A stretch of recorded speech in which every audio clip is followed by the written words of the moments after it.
Libros, recuerdos y canciones. Ya comienza Literatura al Margen. Un podcast de la HJCK, dirigido y presentado por Camila Willes.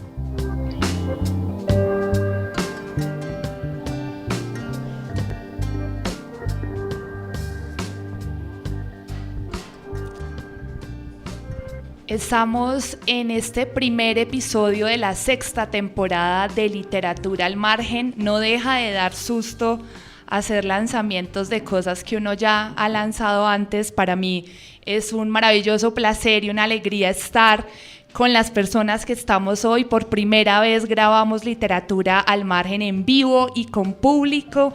Y el invitado se lo merecía. Hoy estamos con Fabio Rubiano y estamos en su casa en el Teatro Petra. Fabio, bienvenido a Literatura al Margen. Muchas gracias, me alegra que estemos aquí y hablando de literatura. Pues el teatro también es literatura, pero el nombre del podcast dice solo literatura.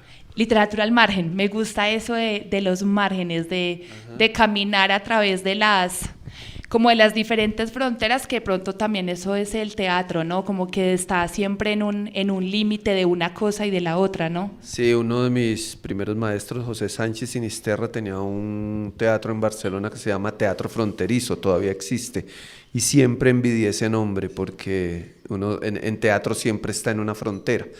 Uno pasa de un mundo ordinario a un mundo extraordinario, o de un mundo real a un mundo ficcional, o de una ficción a otra ficción, asumiendo que nuestra realidad también es bastante ficcional. Para las personas que luego escuchen este episodio en las diferentes plataformas de streaming, van a escuchar de pronto risas o comentarios de nuestro público, y eso es lo divertido de hacer los programas en vivo. Fabio, yo quiero que comencemos esta conversación con un tema que es, creo que uno de tus temas también, como tus tópicos, y es el tema de la memoria. Tus obras trabajan el tema de la memoria, pero no quiero que hablemos como de una memoria colectiva, sino más una memoria individual, una memoria de Fabio Rubiano, una cartografía un poco más íntima de un hombre que crece en el Restrepo de Bogotá, luego pasa a Chapinero. ¿Y por qué es tan importante la memoria para Fabio Rubiano? Pues yo sí creo que la memoria es una forma de ficción, porque uno a veces tiene recuerdos que cada vez que lo recuerda le agrega una cosa más. Entonces todos en esa medida siempre somos como creadores de nuestros propios recuerdos. La frase de García Márquez pues es famosísima, la de que uno es lo que recuerda. Pero para mí es vital, independientemente de que sea real o no. Los recuerdos son la historia personal, y la historia personal no depende solo de uno, sino una serie de referencias que le han dicho. ¿Se acuerda cuando tenía 4 años y de pronto se salió de la casa y fue hasta la esquina y no sé qué? Y uno pues no tiene conciencia de eso, pero empieza a recordarlo como si uno de verdad lo recordara y lo fuera vivido. Entonces es como esos momentos escritos o narrados por otros, uno los inserta en sus propios recuerdos y eso forma parte de su vida. La historia está llena de ficciones y eso es maravilloso. Nosotros tenemos un podcast de neurociencia, Fabio, y hablamos de eso, de cuán reales son los recuerdos que tenemos, y la parte de neurocientífica dice que realmente, como lo acabas de decir vos, gran parte de lo que nosotros consideramos como hechos son solamente imaginación alrededor de lo que consideramos que pasó. Pero entonces, ¿cómo lograr, Fabio, ahí me escuchan atrás?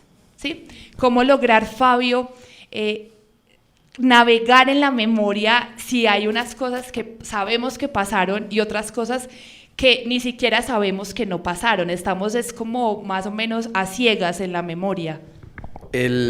Sí, también uno tiene memoria selectiva, dependiendo de cómo uno quiera establecer el vínculo con ese pasado. Cuando uno tiene una separación dolorosa, uno decide qué recordar, lo mejor o lo peor.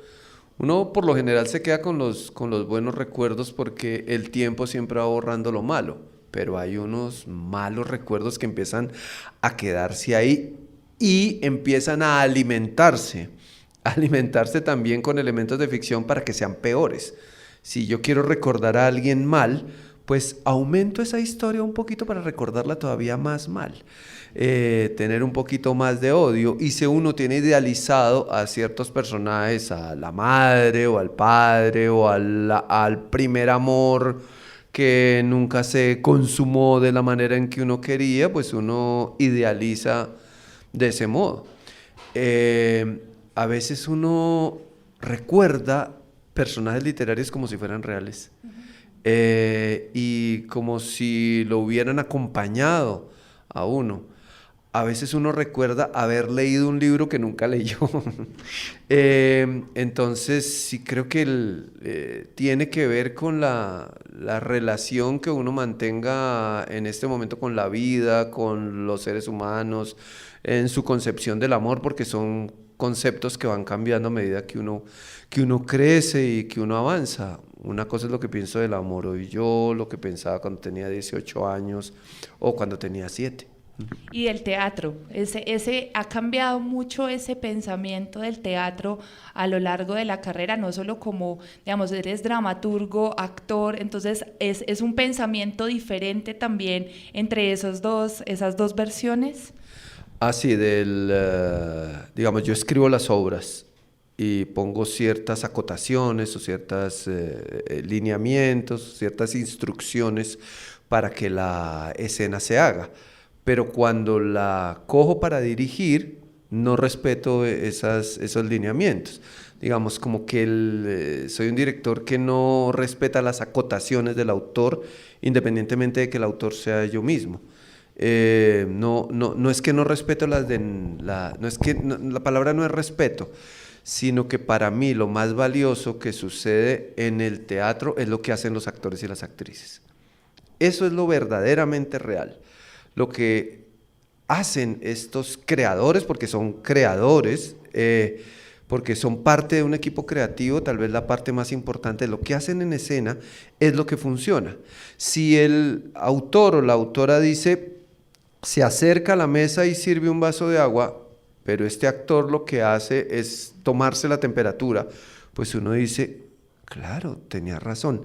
El calor, el autor lo matizaba con que el personaje tomara agua, pero este actor me propone que se quiere tomar la temperatura para saber en qué temperatura está.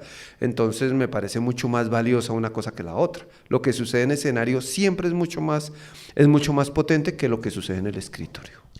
Y digamos, cuando, o sea, te ha costado entender ese paso, digamos, como dramaturgo y como director, uno imagina ciertas cosas, claro, planea ciertas cosas, pero como vos bien lo decís, los actores tienen una lectura personal, íntima y subjetiva de tu trabajo, y aceptar ese puente entre tu trabajo y lo que hace el actor, ¿fue difícil aceptarlo en algún momento? No tanto, porque como siempre he trabajado en grupo, como yo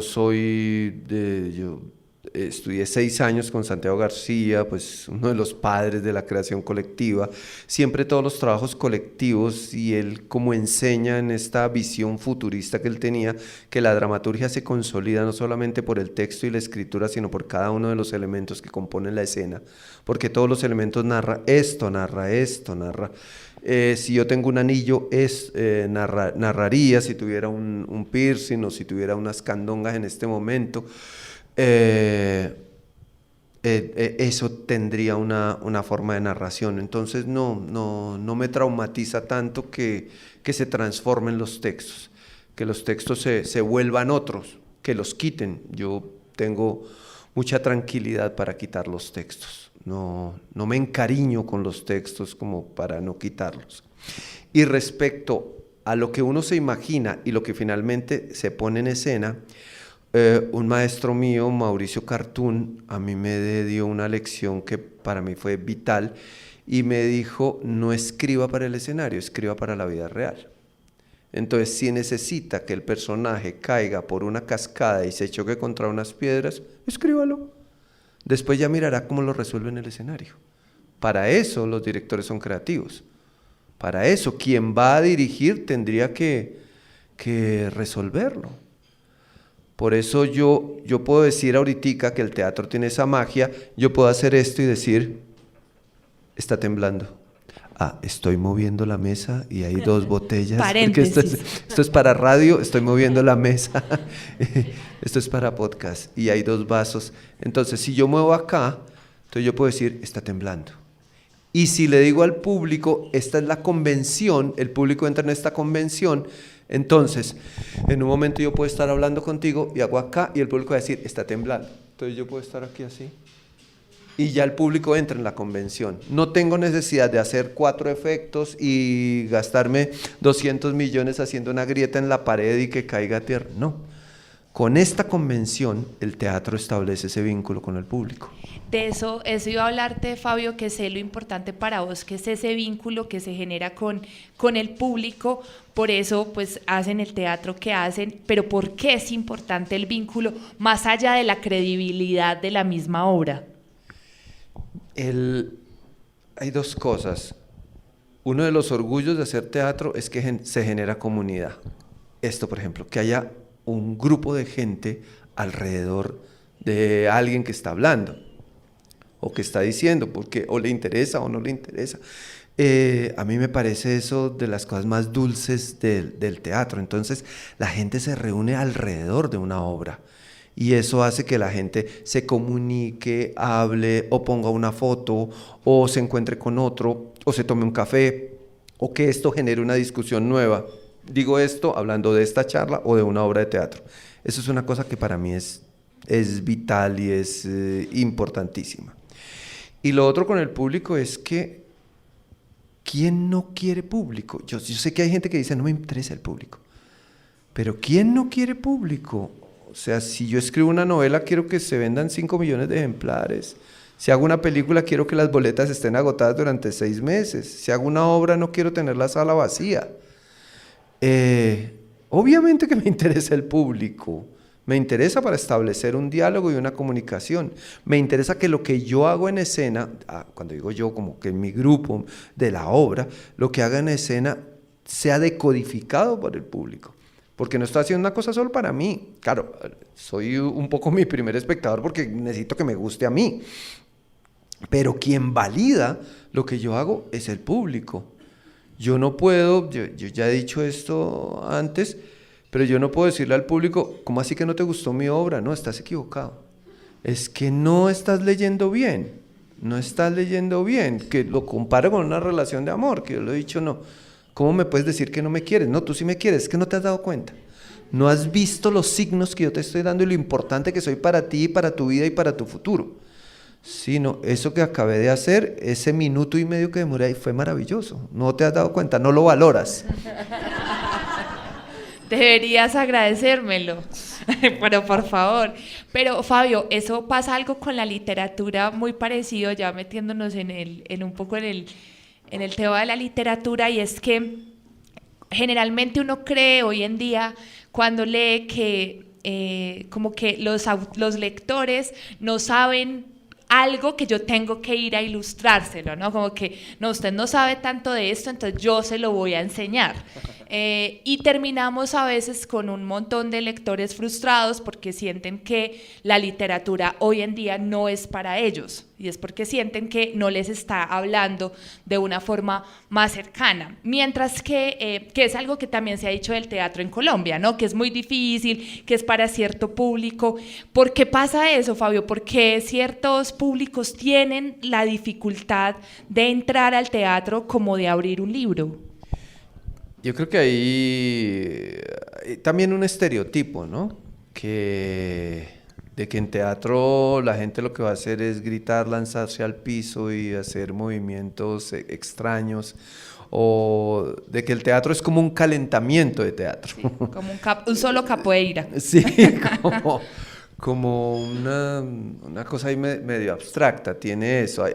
Hay muchos mitos alrededor de eso, que va al teatro y entonces va a ver, es una cosa medio, un trabajo de expresión corporal de los años 60, o que va a ir a una clase de historia, o que va a ir a un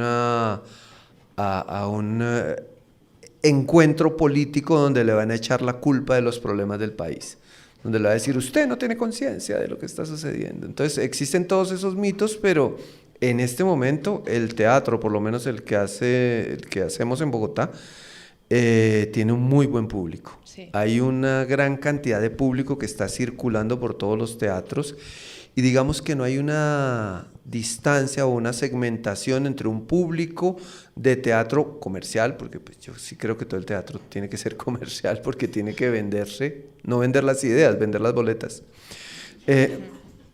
Entonces sí hay como un público que circula por todas las salas. Quien ve una pieza comercial también viene a ver una pieza independiente y también va a un musical y también va a un concierto. Digamos, la gente ya forma parte de una comunidad cultural que cada día crece más y está dentro de sus planes. A nosotros nos llaman cada rato, ¿cómo así que se acabó la temporada? Yo iba a ir, pues sí, pero no se puso pilas. Ya se acabó o ya se agotó. Entonces ha crecido el público y eso no es porque el teatro haya empeorado, sino que ha mejorado. Digamos, se ha quitado como ese lastre que alguna vez tuvo, que era un teatro pétreo, impenetrable, o que era muy vetusto, o que era demasiado directo, o que repetía lo que ya decían los noticieros, o que hacía señalamientos directos como desde una superioridad moral, que pues a nadie le gusta pagar una boleta para que lo regañen. Uno quiere ir a llorar y a reír. Ahí, hace unos años te hicieron una entrevista, Fabio, en el teatro La Candelaria y hablabas de tus primeras obras y decías que hay unos intentos poéticos que no tienen nada que ver con el teatro, que lo que te interesaba en ese momento era más una reconciliación con el relato. Y a mí me gustaría hablar de eso, de los intentos poéticos. ¿Qué es un intento poético en el teatro? Pues respecto a mi pasado, pues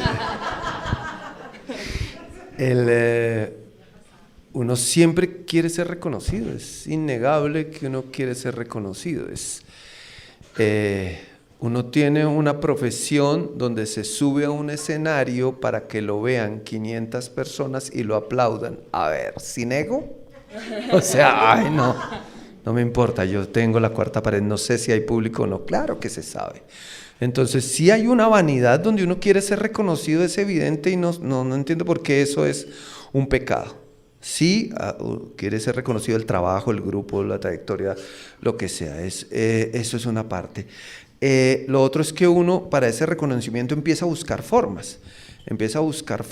Y uno, obviamente, a los 20 años lo primero que quiere es pertenecer a las vanguardias y empezar con los nuevos movimientos y yo voy a reformar el teatro en el mundo y voy a transformar y voy a crear los lenguajes que nadie ha creado y uno lo hace. Yo hice varios intentos, nosotros mamamos gallo que en el 94 nosotros hacíamos obras con proyecciones y con televisores en el escenario y en esa época no había Wi-Fi, no había Bluetooth, todo era por cable, todo se hacía por VHS. VHS eran unos aparatos muy grandes, como del tamaño de un microondas, donde se metía una especie de panela. Conectados todos con cables. Todos con cables. Entonces, nosotros hacíamos eso porque nos gustaba también tener unas referencias de Europa y uno quería pertenecer igual en el lenguaje. Me acuerdo que en los 90 era muy fuerte la influencia del teatro contemporáneo alemán acá en Colombia y de la danza alemana, eso era una influencia muy fuerte, todavía no había YouTube, entonces uno encontraba cierta poética así absolutamente de ruptura cuando uno veía la Ofelia del Hamlet que que es esta imagen virginal, pálida, que el río la conserva, cuando ella se suicida en el río la conserva, de Shakespeare, uno lee a Heiner Müller en los finales de los 80, inicios de los 90, cuando dice: soy la mujer en la horca, la mujer con la cabeza en el horno de gas, de esa Ofelia, hoy dejé de matarme, voy a salir a la calle vestida con mi sangre. Entonces uno dice: ¡wow! Yo quiero escribir así. Y me acuerdo mucho de esas influencias, y nosotros hicimos una versión de María de Jorge Isaacs, una versión contemporánea, y me acuerdo mucho que eso era pues casi calcado de Heiner Müller, que decía: muerdo mis muñecas para que queden más bocas y poder gritar más fuerte 3 veces que fui abandonada. Bueno, entonces dramático, uno estaba ahí violento, dramático. Entonces uno empieza a buscar y de pronto deja la pirotecnia y empieza a contar la historia que uno quiere contar. Pero creo que hay que pasar por eso, hay que pasar por todo eso. Claro, yo a veces en la literatura o en la poesía, yo escribo poesía, Fabio, siento que pasa eso, uno espuma, ¿no? Como que uno necesita que salga un montón de espuma que no sirve para nada, pero sirve para todo, ¿no? Sirve para no volverlo a escribir, al menos. Pero en ese sentido de la pirotecnia, Fabio, se abandona del todo ese drama, se abandona del todo ese deseo de la disrupción. Jamás, no. El drama no debe desaparecer. Para mí el drama, digamos, yo después de transitar por la vanguardia me vuelvo a lo clásico. Entonces, a lo clásico me refiero a: sí quiero que haya un relato, sí quiero que haya una historia con un principio, con un fin o con un medio, no sé si en ese orden, no necesariamente en ese orden. Sí quiero trabajar como temas coyunturales o no, pues que en Colombia todos los temas son coyunturales. Sí, aquí pitar de más puede ser en el carro, puede ser causa de homicidio. Entonces, el drama tiene que existir, y es lo primero que digo en mis talleres de dramaturgia, y es que necesitamos drama, porque necesitamos que a la gente le pasen cosas. Porque uno va a teatro a ver qué cosas le están pasando a ese personaje. Y yo necesito ver un personaje al que le pasan cosas, sobre todo malas. Porque si le pasan solo cosas buenas, pues va a terminar aburriendo al público, o el personaje va a terminar matándose, como en algunas piezas de Fassbinder. Necesito drama, por eso cuando uno dice: en la dificultad es que se conoce la gente, exactamente eso es cierto. Uno conoce quién es la gente en la dificultad. Cuando sucede una catástrofe, un hecho irremediable, las reacciones de cada uno de los que son afectados por ese hecho son diversas, y uno ahí detecta las personalidades. En los momentos críticos es cuando se conoce la verdadera personalidad. En teatro, la personalidad se conoce en giras. Ahí uno sabe quién es quién. Ese es el estado crítico permanente, ¿no? Eso sí, uno sabe quién llega tarde, quién se pierde en las noches, todo. Quién llegó en Guayabado al otro día. Sí.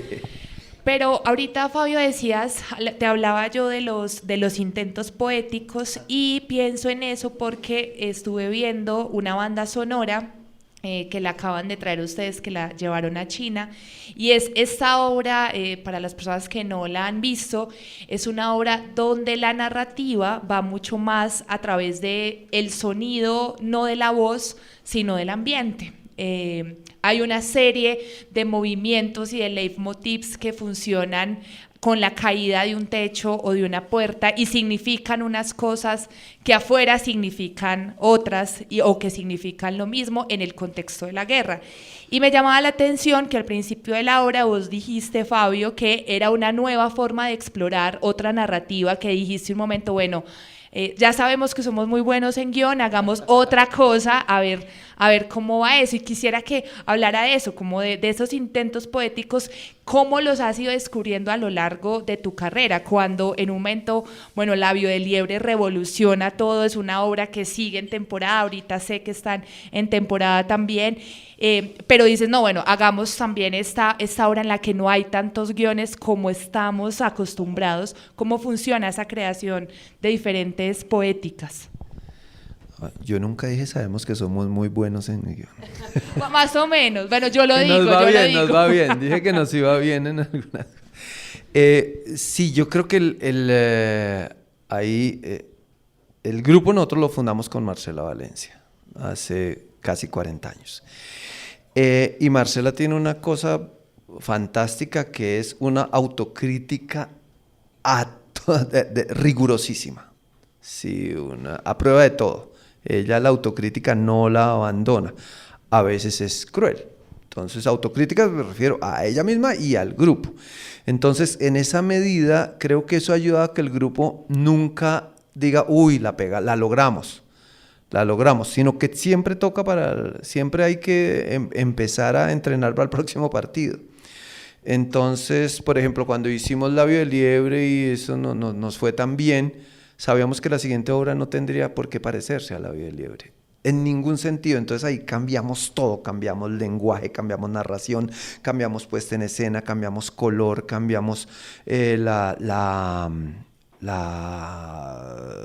escenografía. Sí, la pinta de los personajes, como el aspecto, la dirección de arte de los personajes. Y entonces la gente, pues ya habíamos ganado mucho más público con Labio de Liebre, entonces iban y veían eso y decían, muy chévere la obra. ¿Cuándo vuelve Labio de Liebre? Entonces, claro, a veces zafarse de ciertas cosas como que cuesta. Y entonces, por eso nos gusta explorar, porque si nosotros hacemos Labio de Liebre 2, morimos, porque nos quedamos ahí en el One Hit Wonder, haciendo como una The Walking Dead 2, Fear the Walking Dead, precuela, secuela. Y no, porque no, nos gusta arriesgarnos. Por eso después de piezas trágicas tratamos de hacer una comedia. Por eso hicimos 25 cosas, que es una comedia que tiene como una pinta comercial, pero nosotros decimos es una comedia que tiene pinta comercial pero está envenenada. Sí, porque habla de una mujer que se acuesta fascista y se levanta progresista. Entonces, y además no es que pierda la memoria, sino que se levanta siendo otra. Entonces, eso a nosotros nos interesaba. Por eso hacemos eso, por eso insistimos en una banda sonora que para nosotros fue un riesgo. Yo siempre le presento las obras al grupo, les digo, mire, vamos a hacer esto, quiero hacer esto, y el grupo me las avala, como que les hago el casting de la obra. Les digo, mire, esto es lo que quiero hacer, me lo aprueban. Y esta fue como la más difícil para que me la aprobaran. ¿Por qué? Porque decía, uy, pero sin textos, pero esto es danza, no, pero es teatro físico, no, es mimo, no, pero hay textos, sí, pero no se oyen. Entonces, ¿para qué hay textos? Entonces, sí, eso fue como un proceso y empezamos a ensayar y eso era como, estábamos deslumbrados con los primeros ensayos, era como, ¡ay, esto va a ser maravilloso, esto va a ser! Ya después nos calmamos, ya empezamos a ver que los primeros 10 minutos que teníamos montados no iban a ser suficientes, entonces tocó buscar más elementos. Yo primero era radical en que no se escuchara nada de texto, pero después dijimos, no, sí toca dar como algunas pautas, algunas puntadas, porque si no el público se va a perder, o a lo mejor hubiera hecho unas lecturas muy interesantes, nunca lo sabremos. Pero sí, esas pautas son clave, los pregrabados, algunos textos que se oyen, sí, poquitas cosas, pero la mayoría es sin texto, entonces ha sido tal vez la obra que más nos ha costado, la más exigente. No tiene tanto público como las otras. Nosotros pensábamos, a pesar de que tiene muy buena crítica, no hemos escuchado cosas malas de esta obra, pero digamos no llena tanto, no agota tanto. Sí, agota, pero no es agota. Como las otras. Y de pronto estábamos como, bueno, ¿qué pasará con esta obra? Y empezaron a llegar invitaciones de afuera. Entonces dijimos, debe ser que se lee de pronto mejor en otro lado, o el hecho de que no tenga textos la hace más universal. Bueno, ahí estamos. Cuando estábamos haciendo el preparativo de esta conversación, Fabio, hablé con tu productora Daniela y me contaba que en China, bueno, tenían como este miedo, que sí sería entendidos y no sé qué, y resulta que les fue súper bien, y ella me decía que lo que salía diciendo en las personas era que como aquí hubo una guerra civil, entonces la gente tenía como muy presente en la cabeza lo que se sentía al no poder salir de casa. ¿Qué se siente a vos? Además que vos has hecho giras por muchas partes del mundo, Fabio, que manejas un idioma como el idioma de las matemáticas, es decir, que es entendido en casi todo el mundo, que digamos en literatura tú traduces la obra y bueno, y se lee en chino, lo mismo pasará, ustedes tradujeron algunos textos también al mandarín, me dijo Daniela, pero lo que ustedes hacen es como manejar un idioma. ¿Cómo es eso? Yo creo que el teatro tiene como una forma de hacerse. O sea, sí creo que la frase esta, que el teatro está dentro del mismo nivel de la rueda, de la puntilla, de las tijeras, que ha habido variaciones a lo largo de los siglos, pero ningún cambio sustancial. Sí, la rueda se sigue usando de la misma manera, las tijeras de la misma manera y la puntilla de la misma manera. El teatro creo que también. Desde los griegos, desde los egipcios, el mecanismo de presentación o representación sigue siendo el mismo, y eso hace que esté arraigado dentro del corazón de la gente. Si uno va a ver ópera china, es el mismo esquema. Hay una gente allá esforzándose porque otra gente la pase bien. Es como un gran esfuerzo por contarle algo, por conmoverlo. Sobre todo eso, yo lo conmuevo de alguna manera, no digo yo, sino digo en general, el teatro lo que hace es conmover o con la risa, o con el llanto, o con el terror, o con la angustia, o con la empatía, o con la antipatía. Quiero que a este personaje lo quieran, que a este personaje lo odian, a veces sucede lo contrario, pero establezco ese vínculo. Entonces creo que eso hace un lenguaje universal. Cuando ha habido festivales acá, hemos visto piezas de todo el mundo, sí, y con todas nos relacionamos de alguna manera. Me acuerdo hace 30 años que vino un Crimen y Castigo en polaco, y pues más o menos uno conocía Crimen y Castigo y sabía, uy, aquí es donde el detective está interrogando a este mano, y aquí es donde visita a la novia. Uno no entendía nada porque no había subtítulo en ese momento, pero uno establecía ese vínculo, establecía ese lenguaje. Claro, diversas formas de contar. Y con nuestras historias nos ha sucedido cosas particulares, y es que lo leen en cada país como propia, y eso nos gusta mucho. En México, por ejemplo, decían de La vida del liebre, es lo que ha pasado en México, esta obra es mexicana. En España decían, nosotros también tenemos muchos muertos enterrados que necesitan salir, que necesitan ser reconocidos. Así nos va. Nuestra primer Francia fue muy bonita porque llevamos una obra que se llama Sara dice, y se nos acercaron unos jóvenes súper emocionados, unos francesitos ahí, y nos dijeron, nos gustó tanto la obra que se nos olvidó que era en español. Wow. Eso fue como de los piropos bellos que nos Mira, nos aquí han echado, dijo, sí. sonaron aus en la sala. Mira, Fabio, que eso del afectar al otro lo tiene, pues bueno, obviamente la literatura, y es esa capacidad de... Hay una frase muy famosa de Kafka que dice que si lo que voy a leer no rompe el hielo de mi cabeza con un hacha, no funciona. un poco categórico, a veces no será un hacha, a veces será una peinillita nomás, pero yo sí creo que todo tipo de arte tiene que tener alguna afectación en el público, de entretenimiento meramente o de profundización, de reflexión, ya cualquiera que sea eso, pero eso pues requiere como unos esfuerzos mayores que no pretenderlo. Ustedes tienen esos esfuerzos, Fabio, en el teatro que vos haces, y hay un tema de ahí de esos esfuerzos que la gente que ha escuchado literatura al margen y que conoce la HJCK sabe que es un tema que me encanta, que es la animalidad, y a mí me causa mucha curiosidad que incluso también en una banda sonora tu personaje es un animal, pero no es un animal, ¿no? Hay una metáfora del animal que sobrepasa al animal, es un animal ruidoso porque tampoco habla, ¿no?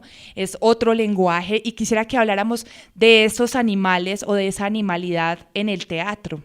Pues primero, pues llevo 40 años trabajando con una líder animalista que es Marcela, que fue líder de esterilizaciones de perros y gatos, de felinos y caninos, que estuvo involucrada también en la sustitución de vehículos de tracción animal, toda esta cosa. O sea, ella tiene los animales metidos en su corazón, y yo los tenía, pero mucho más con ella.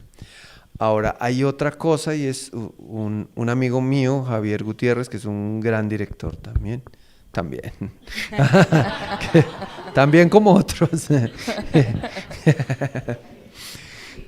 no tan buen director. Él una vez me dijo, a mí me gusta ver programas de animales porque cualquier historia de animales es una metáfora. Y tiene toda la razón. Uno ve cualquier cosa sobre los monos o sobre los elefantes que van a morir, o sobre la fortaleza de los hipopótamos o la soledad de los rinocerontes. Sí, todos los animales son en sí mismos una metáfora. Entonces, como traerlos a escena es una forma de agradecer.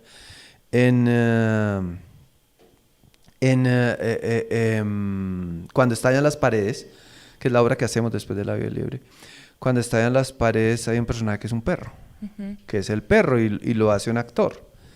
Entonces el dueño de la casa, el gran magnate, tiene a su perro ahí, y pues los perros le lamen la boca a los amos, a sus amos. Entonces ellos hacían eso.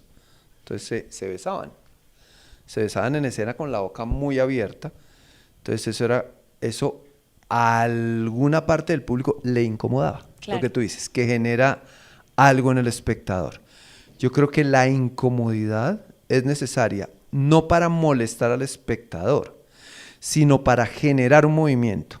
Y la incomodidad no siempre en negativo, sino también en positivo, porque puede estar acompañada de humor. Entonces, el humor genera una inquietud, y hay otras historias contadas de alguna manera que generan incomodidad. Supongamos que hay una mamá que habla con alguien que mató a su hijo.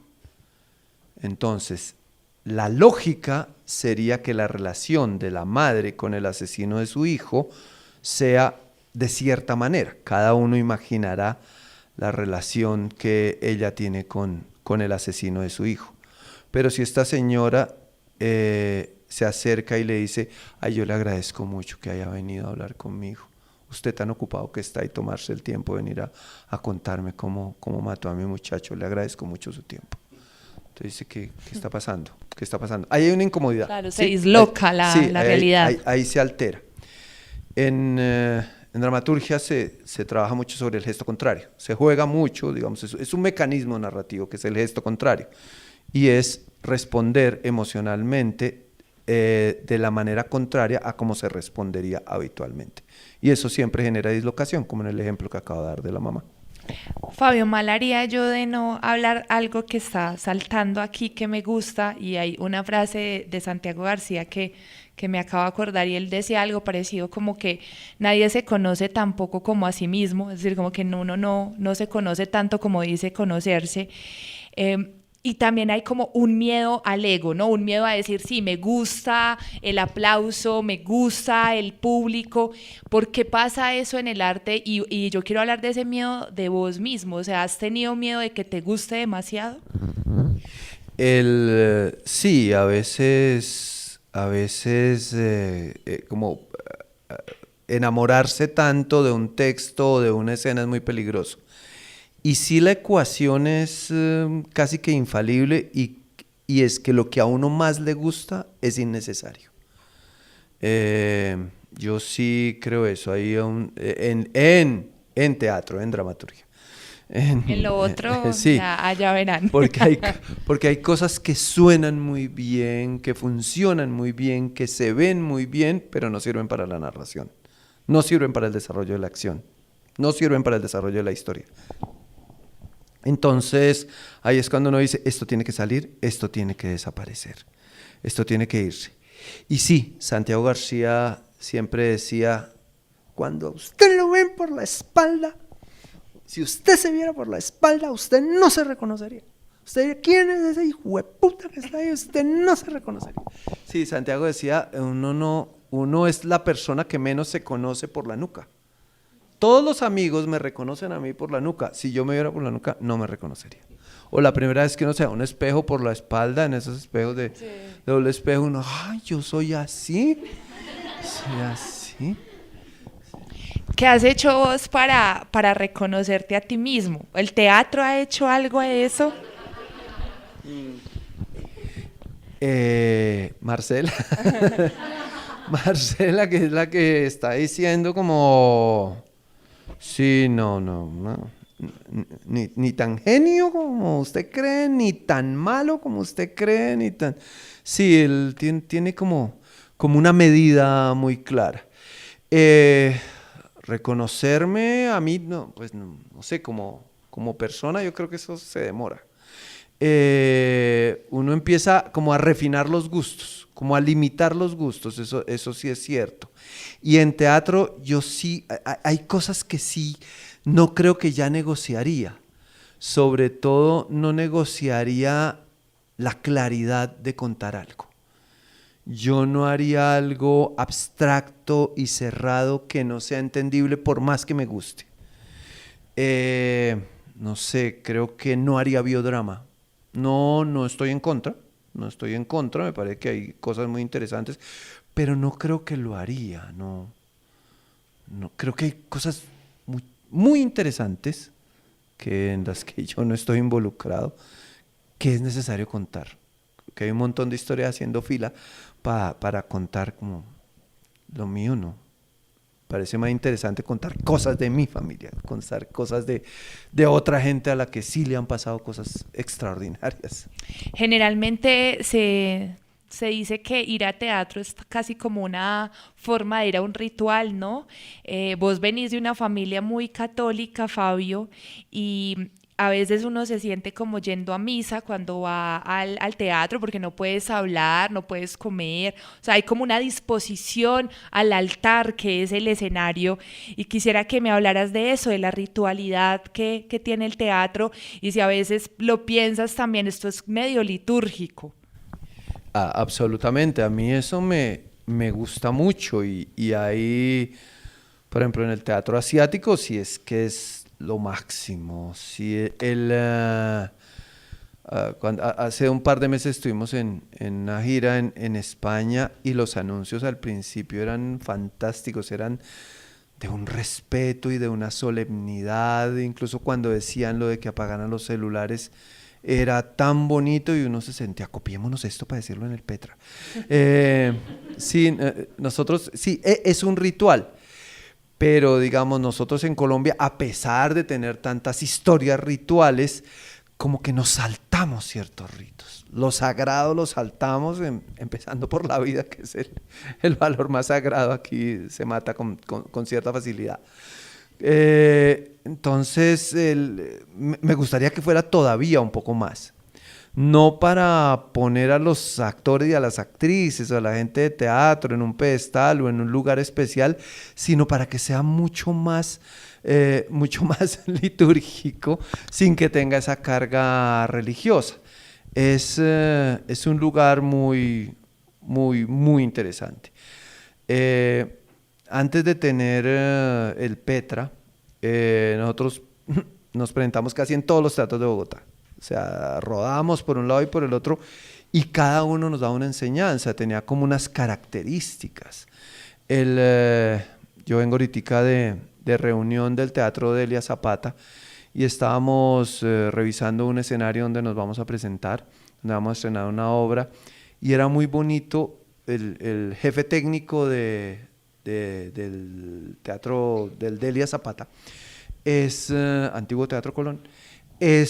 Fue actor en los 80, yo lo conocí, nos conocimos chiquitos, tenemos la misma edad, entonces era muy bonito y hablar de todos los rituales, de todo lo mismo, o sea, estábamos en una tramoya, estábamos viendo una tramoya así como del siglo XXV, como muy, muy buena, como la tramoya soñada, y entonces hablábamos de las tramoyas y nos burlábamos de las tramoyas que les tocaron. Que nos tocaron. Entonces me mostraba las luces y decía, ¿de estas tienen el Petra? ¿Sí? ¿De estas tienen el Petra como esta? Yo le dije, sí, pero tienen marca, dicen Saltinas. Sí. Mis tarros tienen eso. Entonces era muy bonito y todo es ritual. Y como todo tiene nombre, pata, trasescena, tramoya, el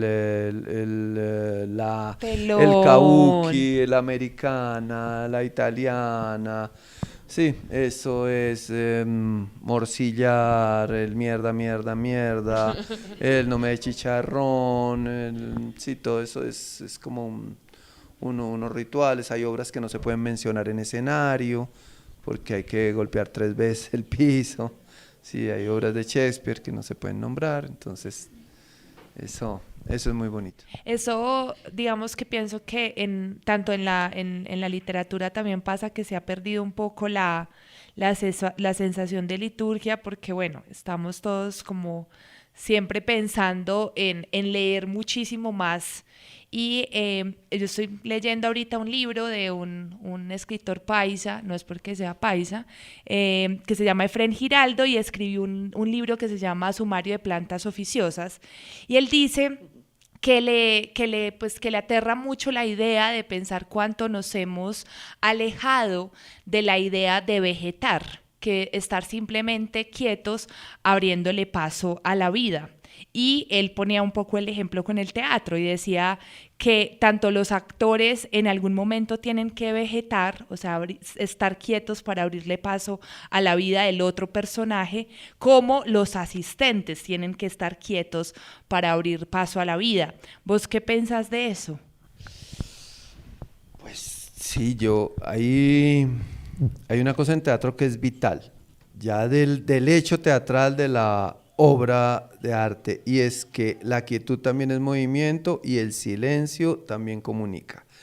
Eso es súper, súper claro. A nosotros nos gusta mucho trabajar sobre las pausas, no trabajar sobre la pausa, pero sobre lo que llaman pausa activa.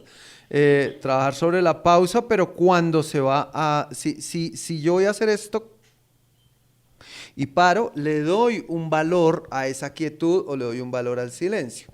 Si yo digo, estoy pensando esto, a los 10 segundos ya hay inquietud.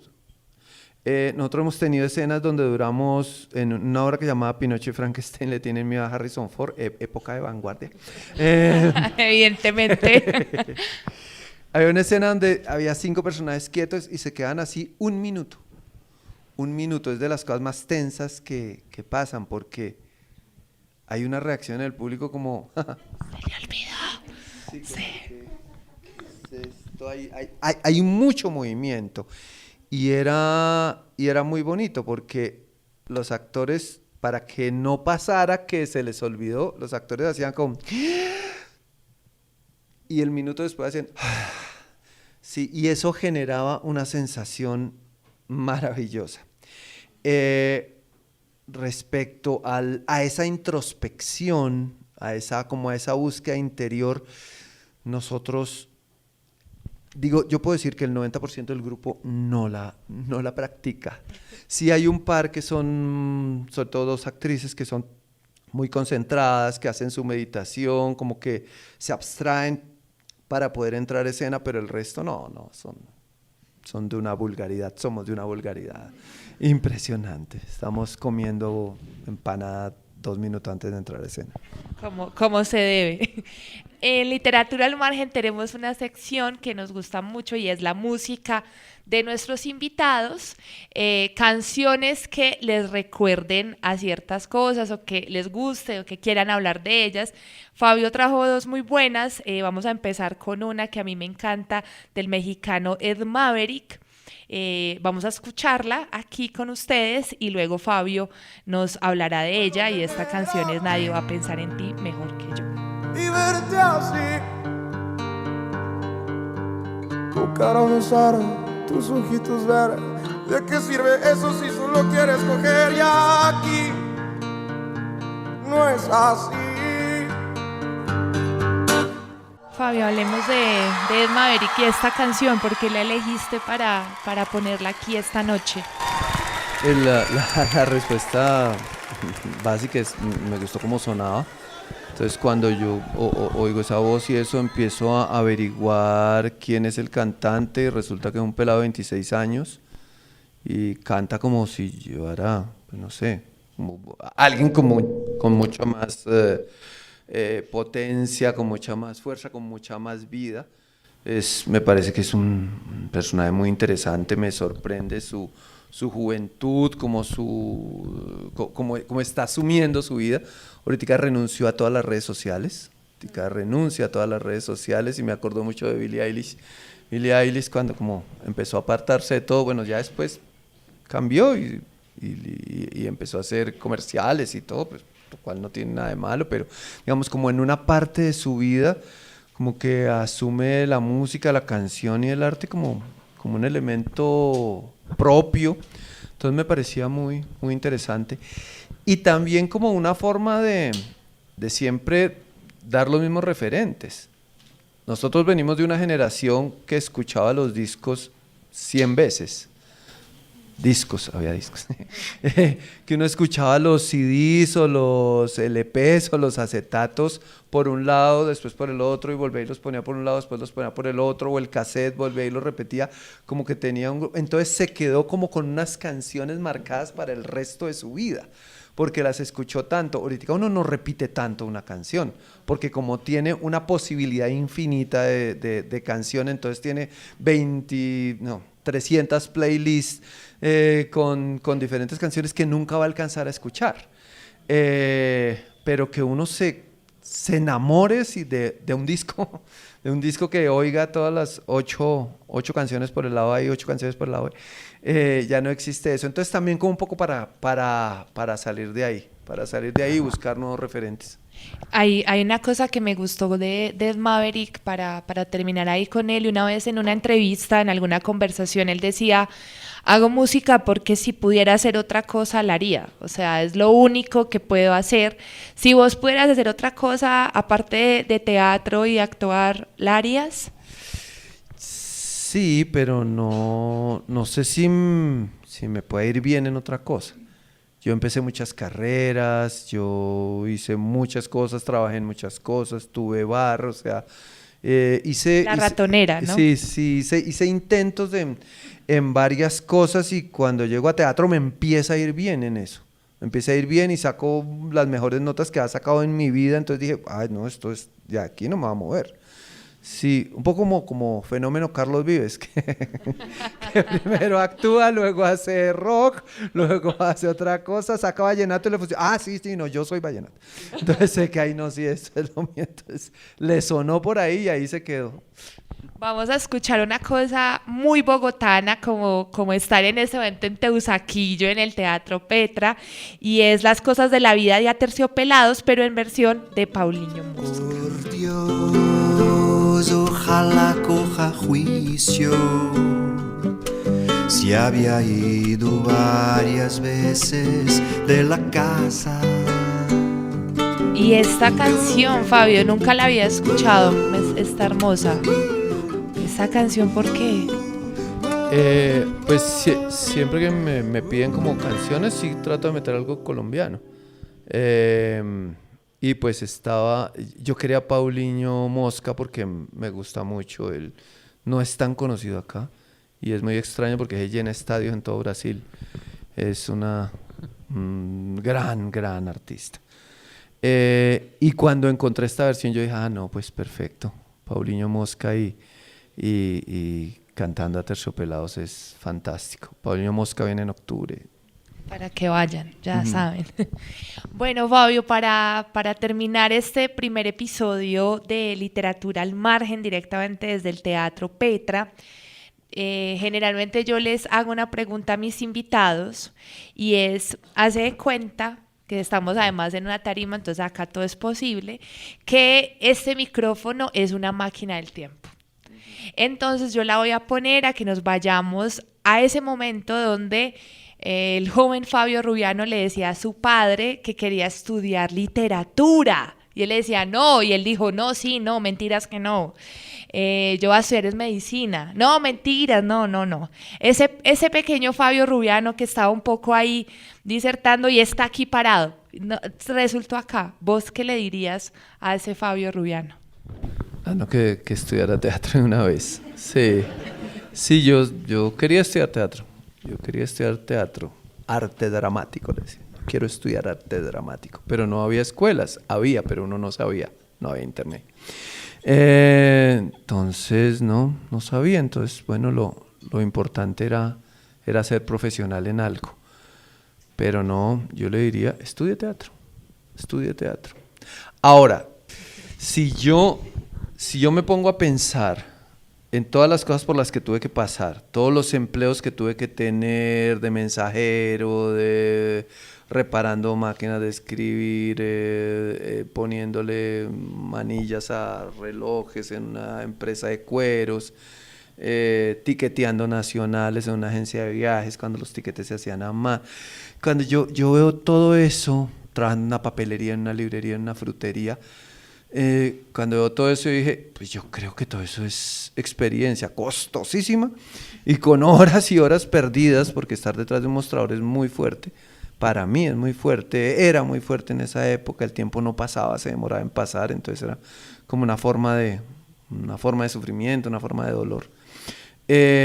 Pero sin embargo, yo creo que ahí hay un poco de material que ha servido para las obras. Entonces, si yo le digo a mi yo de los 16 años que estudié teatro, quién sabe si tuviera la experiencia que tuve después. Fabio, muchísimas gracias por estar en este primer episodio. Pues yo quería que todos brindáramos por este teatro, brindáramos porque sigamos llenando los espacios como está hoy. Levanten lo que tengan. Y bueno, salud y gracias y un aplauso para Fabio Rubiano. Gracias a todos por venir. Qué alegría verles.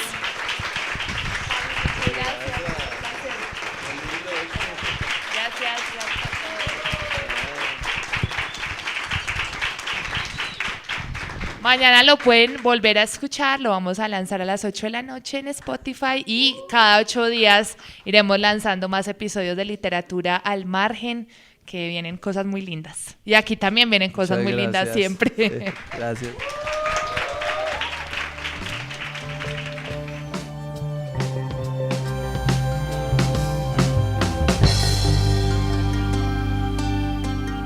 Gracias por escuchar Literatura al Margen, un podcast de la HJCK, dirigido y presentado por Camila Willes. Síganos en todas las redes sociales como @la HJCK.